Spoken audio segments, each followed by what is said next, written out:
ಇದು ಮಧ್ಯಸಾರ ದೀಪ. ಏನು ಹೇಳಿದ್ದು? ಮಧ್ಯ ಅಂದ್ರೆ ಏನು ಹೇಳೋಣ?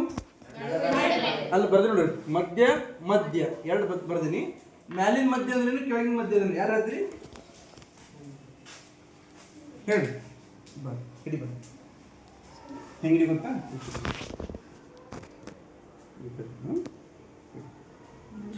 ಒಂದು ನಿಮಿಷ ಹೇಳಿ ಹೇಳ್ರಿ. ಮಧ್ಯ ಅಂದ್ರೆ ಏನು? ಅಲ್ಲ, ಅಲ್ಲಿ ನೋಡ್ರಿ ಮಧ್ಯ ಮಧ್ಯ ಎರಡಿದೆ ಗೊತ್ತಾ?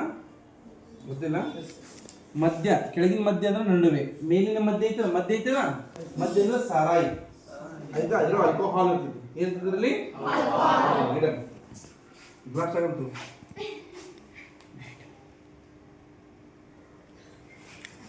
ಮೆಗ್ನೀಷಿಯಂ ಆಕ್ಸಿಜನ್ನೊಂದಿಗೆ ಉರಿದು ಮೆಗ್ನೀಷಿಯಂ ಆಕ್ಸೈಡ್ ಎಂಬ ಹೊಸ ವಸ್ತು ಉತ್ಪತ್ತಿಯಾಗುತ್ತದೆ.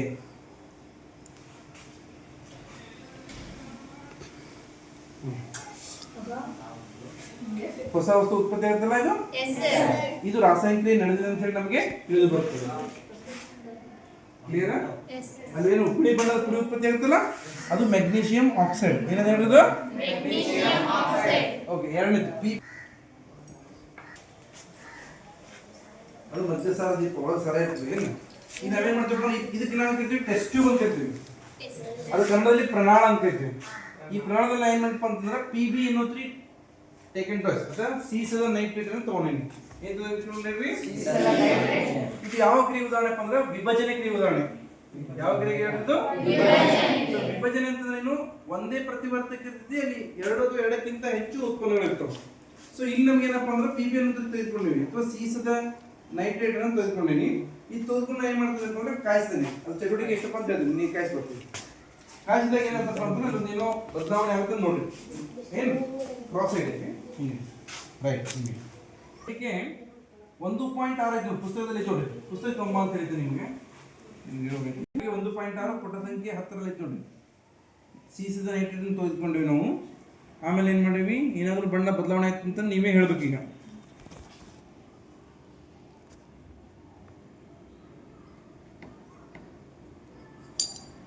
ಬದಲಾವಣೆ ಐತೆ ನೋಡ್ರಿ. ಯಾವ ಬಣ್ಣ ಬಂತ ಹೇಳೋದು? ಇಲ್ಲ, ಅಲ್ಲ ಅಲ್ಲ. ಯಾವ ಬಣ್ಣ ಸಾಕ್ತಿಗೆ? ಯಾವ ಬಣ್ಣ ತೋರ್ತದೆ? ಯಾವ ಬಣ್ಣ ಹೇಳೋದು? ಅಲ್ಲ ಅಲ್ಲ ಅಲ್ಲ. ಬಣ್ಣ ನೋಡ್ರಿ, ಬಣ್ಣದ ಧೂಮವನ್ನು ನಾವು ಬರ್ತಿದ್ವಿ. ಈ ಧೂಮವೇ ನೈಟ್ರೋಜನ್ ಡೈಆಕ್ಸೈಡ್. ಯಾವ ಬಣ್ಣ ಹೇಳೋದು? ಕಂದು ಬಣ್ಣ. ಸೊ ಬಣ್ಣ ಬದಲಾವಣೆ ಆಗಿದೆ ಅಂತ ಅರ್ಥ ಏನಪ್ಪ ಅಂದ್ರೆ ಅಲ್ಲಿ ಏನ್ ನಡೆದಿದೆ ಅಂತ ಹೇಳ್ರಿ. Very good. ರಾಸಾಯನಿಕ ನಡೆದಂತ ಅರ್ಥ ನೋಡಿ. ರಾಸಾಯನಿಕ ನಡೆದಿದೆ ಅಂತ ನಾವು 4 ಅಂಶಗಳನ್ನು ನಿರ್ಧಾರ ಮಾಡ್ತೇವೆ. ಒಂದನೇದು ಸ್ಥಿತಿ ಬದಲಾವಣೆ ಅಂದ್ರೆ ಘನ ದ್ರವ, ದ್ರವದಿಂದ ಅನಿಲ ಅಂತ ಹೇಳ್ತೀವಿ. ಎರಡನೇದು ಬಣ್ಣ ಬದಲಾವಣೆ. ಮೂರನೇದು ಸ್ಥಿತಿ ಏನು ಅನಿಲದ ಬಿಡುಗಡೆ. ನಾಲ್ಕನೇದು ತಾಪದಲ್ಲಿ ಬಿಡುಗಡೆ ಅಥವಾ ಉಷ್ಣದ ಬಿಡುಗಡೆ ಅಂತ ಹೇಳ್ತೀವಿ. ಓಕೆನಾ? ಈಗ ಏನ್ ಮೂರನೇ ಪ್ರಯೋಗ ನೋಡ್ರಿ. ಇದು ಮೂರನೇ ಪ್ರಯೋಗ. ಒಂದರಲ್ಲಿ ಹಾಕಿ ಪುಡಿ ಇರ್ತಿದ್ದು, ಅದ್ರಲ್ಲಿ ಹಾಕಿ ನೀರಲ್ಲಿ ಸೊಲ್ಯೂಷನ್ ಮಾಡಿಟ್ಟೇನೆ. ಇನ್ನೊಂದ್ರಲ್ಲಿ ಏನ್ ಮಾಡಿಪ್ಪ ಅಂತಂದ್ರೆ ಯಾವ್ದಪ್ಪ ಅಂತಂದ್ರೆ ಸೋಡಿಯಂ ಸಲ್ಫೇಟ್ ಅನ್ನ ಪುಡಿ ಹಾಕಿ ನೀರ್ ಹಾಕಿ ಒಂದು ಸೊಲ್ಯೂಷನ್ ಮಾಡಿ ಇಟ್ಟಿದ್ದೇನೆ. ಈಗ ಏನ್ ಮಾಡ್ತಾನೆ ಈಗ ಇದನ್ನ ಈಗ ತಗೊಂಬ. ಸರಿ, ಇದನ್ನ ಚೆಂದ ಮಾಡಿರ್ಬೇಕು. ಇದು ಓಕೆ ರೈಟ್.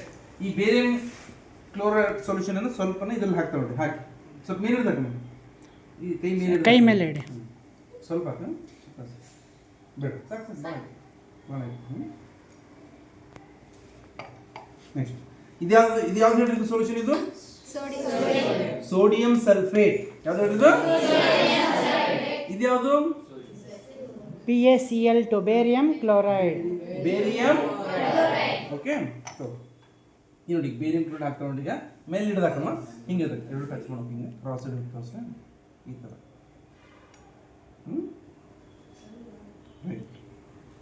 ನೋಡಲಿ ಏನು ಬದಲಾವಣೆ ಆಯ್ತು ಅಂತ ಹೇಳ್ಬೇಕು. ಎಸ್, ಏನು ಬದಲಾವಣೆ ಐತೆ ಹೇಳ್ರಿ? ಬಣ್ಣ ಬದಲಾವಣೆ. ಯಾವ ಬಣ್ಣ ಬಂತಲ್ಲಿ? ಬಿಳಿ ಬಣ್ಣದ ಪ್ರಕ್ಷೇಪ ಉಂಟಾಯ್ತು. ಯಾವ ಬಣ್ಣ ಇದೆ ಹಿಡಿದು? ಬಿಳಿ ಬಣ್ಣದ ಪ್ರಕ್ಷೇಪ ಉಂಟಾಯ್ತು. ಸೊ ಪ್ರಕ್ಷೇಪ ಉಂಟಾಗಿದ್ದು ಬಿಳಿ ಬಣ್ಣ ಉಂಟಾಗಿದೆಪ್ಪ ಅಂತಂದ್ರೆ ಇದು ಇಲ್ಲಿ ರಾಸಾಯನಿಕ ಕ್ರಿಯೆ ನಡೆದಿದೆ ಅಂತೇಳಿ ಅರ್ಥ. ಓಕೆನಾ? ಓಕೆ, ನೀವು ನೆಕ್ಸ್ಟ್ ಸೀಸೋ ನೈಟ್ರೇಟ್ ತೆಗೆದುಕೊಂಡೇನಿ, ಪುಡಿ ಹಾಕಿ ಅದಕ್ಕೆ 4ನೇ ಪ್ರಯೋಗ ನೋಡ್ರಿ. ಇದು 1ನೇ ಪಾಠದಲ್ಲಿ 4ನೇ ಪ್ರಯೋಗ. ಸೊಲ್ಯೂಷನ್ ಅಥವಾ ದ್ರಾವಣ ಮಾಡಿ ಇಟ್ಕೊಂಡೇನಿ. ಇನ್ನೊಂದು ಪ್ರಮಾಣದಲ್ಲಿ ಏನು ಮಾಡಪ್ಪ ಅಂತಂದ್ರೆ ಪೊಟ್ಯಾಷಿಯಂ ಅಯೋಡೈಡ್ KI ಇದನ್ನು ಕುಡಿಯಿರ್ತೈತಿ. ಇದನ್ನ ಏನು ಮಾಡಪ್ಪ ಅಂದ್ರೆ ನೀರನ್ನು ಹಾಕೊಂಡು ಅದನ್ನು ದ್ರಾವಣ ಅಥವಾ ಸೊಲ್ಯೂಷನ್ ಮಾಡ್ಕೊಂಡು ಇಟ್ಕೊಂಡಿದ್ದೀನಿ. ಸೊ ಇಲ್ಲಿ ಕೂಡ ಏನಪ್ಪ ಅಂದ್ರೆ ಒಂದು ಸಣ್ಣ ಒಂದು ಪ್ರಯೋಗ ನಡೀತಿದೆ ನೋಡಿ ಇಲ್ಲಿ. ಅಲ್ಲಿ ಇದು ಯಾವ ಸೊಲ್ಯೂಷನ್ ಅಂತ ಹೇಳಿ ಹೇಳಿದ್ದು? ಪೊಟ್ಯಾಷಿಯಂ ಅಯೋಡೈಡ್ ಸ್ವಲ್ಪ ಕೈ ಮೇಲೆ ಬೇಡ ಸರ್. ಓಕೆ, ನೆಕ್ಸ್ಟ್ ಕೈ ಮೇಲೆ ಇದು ಮಾಡಿ. ಇದು ಯಾವ್ದು ಅಂತ ಹೇಳಿ ಹೇಳ್ರಿ? ಅಲ್ಲ ಅಲ್ಲಲ್ಲ, ಈ ಕಡೆ ಲೆಡ್ ನೈಟ್ರೇಟ್, ಸೀಸದ ನೈಟ್ರೇಟ್. ಏನದು? ಸ್ವಲ್ಪ ಏನು ಚೇಂಜ್ ಆಯ್ತು ಹೇಳ್ರಿ? ಬಣ್ಣ ಬದಲ ಅಂದ್ರೆ ಬಣ್ಣ ಬದಲಾವಣೆ ಅರ್ಥ ಏನು? ಇಲ್ಲಿ ರಾಸಾಯನಿಕ ನಡೆದಿದೆಯೋ ಇಲ್ಲ?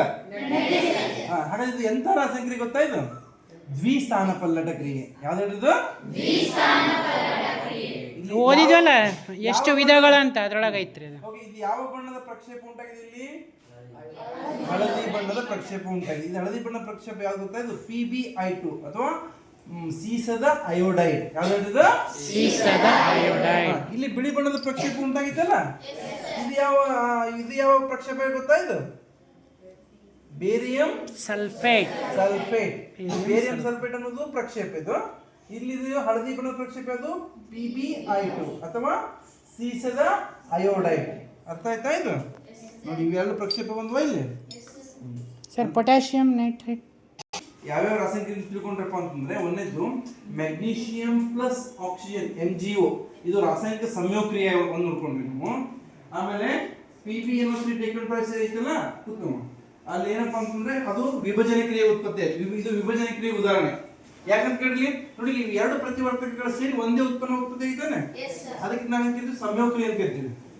ಒಂದೇ ಪ್ರತಿವರ್ತಕ ಐತಿ, ಎರಡಕ್ಕಿಂತ ಹೆಚ್ಚು ಉತ್ಪನ್ನಗಳು, ಇದು ವಿಭಜನೆ ಕ್ರಿಯೆ ಉದಾಹರಣೆ. ಏನಿದು? ವಿಭಜನೆ ಕ್ರಿಯೆ. ಇಲ್ಲಿ ಕೇಳೋದಲ್ಲ, BaCl2 + Na2SO4, ಬೇರಿಯಂ ಕ್ಲೋರೈಡ್ ಮತ್ತು ಸೋಡಿಯಂ ಸಲ್ಫೇಟ್ ಅದಾವಲ್ಲ, ಇವೇನಪ್ಪಾ ಅಂತಂದ್ರೆ ಬೇರಿಯಂ ಸಲ್ಫೇಟ್ ಅನ್ನೋ ಒಂದು ಹೊಸ ವಸ್ತು ಉತ್ಪತ್ತಿ, ಪ್ರಕ್ಷೇಪ ಉತ್ಪತ್ತಿ ಆಗಿದೆ ಮತ್ತು ಸೋಡಿಯಂ ಕ್ಲೋರೈಡ್ ಉತ್ಪತ್ತಿ ಆಗಿದೆ. ಇದು ಎಂತಹ ಒಂದು ಕ್ರಿಯೆ ಉದಾಹರಣೆಪ್ಪ ಅಂತಂದ್ರೆ ದ್ವಿಸ್ಥಾನ ಪಲ್ಲಟ ಕ್ರಿಯೆ ಉದಾಹರಣೆ. ಇದು ಕೂಡ ದ್ವಿಸ್ಥಾನ ಪಲ್ಲಟ, ಇದು ಕೂಡ ದ್ವಿಸ್ಥಾನ. ಸೊ ಇಲ್ಲಿ ನಾವು ದ್ವಿಸ್ಥಾನ ಪಲ್ಲಟ ಕ್ರಿಯೆಗೆ ಎರಡು ಉದಾಹರಣೆ ಕೊಟ್ಟಿವಿ. ವಿಭಜನೆ ಕ್ರಿಯೆಗೆ ಒಂದು ಪ್ರಯೋಗ ಮಾಡಿಸಿವಿ, ಸಂಯೋಗ ಕ್ರಿಯೆಗೆ ಒಂದು ಪ್ರಯೋಗ ಮಾಡಿಸಿವಿ. ಓಕೆನಾ? ಇದ್ರ ಈಗ ನಾವು ನೋಡ್ಕೊಂಡು ತಗೊಂಡ್ಬಂದಿರೋ 4 ಸಮೀಕರಣ ಬರ್ಕೊಂಡು ದೋಸ್ಬೇಕು ಹೇಳೋಣ. ನಾವು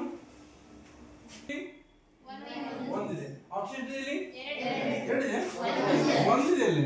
ಸೊ ಇಲ್ಲಿ ಕೂಡ ಎಷ್ಟು ಮಾಡ್ಬೇಕು? ನಾವು ಎರಡು ಮಾಡ್ಬೇಕು. ನಾವು ಏನು ಮಾಡಬೇಕು? ಎರಡು ಪೂರ್ಣಾಂಕ ಸಹಾಯದಿಂದ ಗುಣಿಸ್ಬೇಕು. ಅವು ಆಟೋಮೆಟಿಕಲಿ ಎರಡು ಆಗಿಬಿಡ್ತು. ಎರಡು ಆದ ತಕ್ಷಣ ಏನಾಯ್ತು ಅಂದ್ರೆ ಇಲ್ಲಿ ಎರಡು ಅಕ್ಷರ ಆದವು, ಇಲ್ಲಿ ಎರಡು ಅಕ್ಷರ ಆದವು. ಇಲ್ಲಂದ್ರೆ ಇಲ್ಲಿ ವೆರಿ ಗುಡ್, ಉತ್ಪನ್ನಗಳಲ್ಲಿ. ಇಲ್ಲಂದ್ರೆ ಇಲ್ಲಿ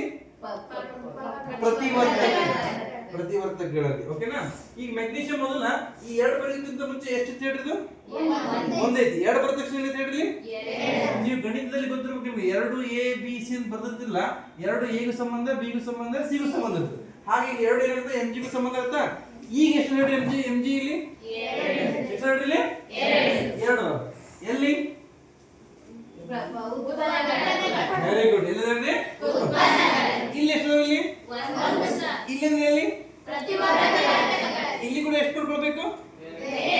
ಎರಡು ಯಾಕೆ ಮಾಡ್ಕೊಳ್ಬೇಕು? ಎಸ್ ಸರ್, ಸಮೀಕರಣ ಸರಿದೂಗಿಸಬೇಕಾಗಿದೆ. ಅಲ್ಲಿ ಎರಡು ಇದಾವೆ ಸರ್, ಅದಕ್ಕೆ ನಾವು ಇಲ್ಲಿ ಪ್ರತಿವರ್ತಕಗಳು ಎರಡು ಮಾಡ್ಕೊಳ್ಬೇಕು. ಎರಡು ಮಾಡ್ಕೊಳ್ಬೇಕಾದ್ರೆ ನಾನೇನ್ ಮಾಡಬೇಕು? ಎರಡು ಪೂರ್ಣಾಂಕ ಸಹಾಯದಿಂದ ಗುಣಿಸ್ಬೇಕು. ಅವು ಆಟೋಮೆಟಿಕ್ಲಿ ಏನಾಯ್ತು? ಎರಡು ಆಯ್ತು. ಈಗ ಇದು ಎಂತ ಸಮೀಕರಣ? ಇದು ರಾಸಾಯನಿಕ ಸಮೀಕರಣ.